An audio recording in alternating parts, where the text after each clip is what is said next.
ఎన్నికల షెడ్యూల్ విడుదల కావడంతో ఏపీలోని అన్ని పార్టీలు కూడా దూకుడు పెంచేశాయి. వై నాట్ 175 అంటున్న వైసీపీ నేతలు రాజధాని సహా కీలక అంశాలపైన ప్రతిపక్ష కూటమిని టార్గెట్ చేశారు. ఎన్ని పార్టీలు పొత్తులు పెట్టుకున్నా వైసీపీ విజయాన్ని ఎవరు ఆపలేరు అంటున్నారు.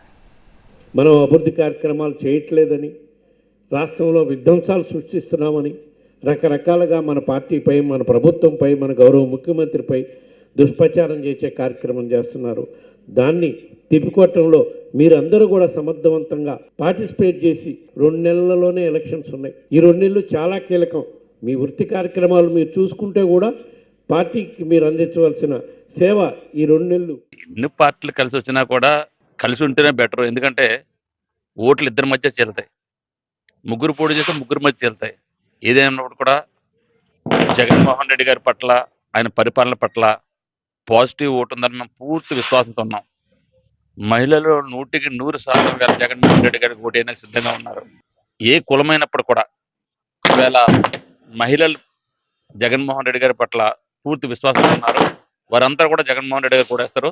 జగన్మోహన్ రెడ్డి గారి యొక్క పాజిటివ్ ఓటుతో మేము విజయం సాధిస్తామన్న పూర్తి విశ్వాసం మాకుంది. నేను అడుగుతా ఉన్నాను, మీ అందరికీ నమ్మకం ఉందా? ఈ సూపర్ 6 అమలు చేస్తాడని చెప్పి గతంలో ఎప్పుడైనా ఎన్నికల హామీలు నెరవేర్చాడా చంద్రబాబు నాయుడు?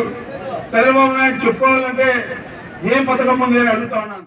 ఈ ప్రాంతాన్ని తలదిన్నేటట్టు ఎక్కడ ప్రపంచంలోనే ఈ పట్టణం కూడా ప్రపంచ పటాల్లో ఈ విశాఖపట్నం యువతలో ఉండాలనే ఆలోచనతో ఇవాళ నిర్ణయం తీసుకున్న పరిస్థితి.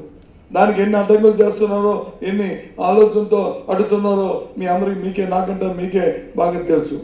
అభివృద్ధి చేసే ఉద్దేశంతో అంత డబ్బు, అంత నిధులు మనకున్న బాధ్యత పరిస్థితులను ఆలోచన చేసుకొని అందులో భాగంగానే ఇవాళ విశాఖపట్నాన్ని చేయాలి.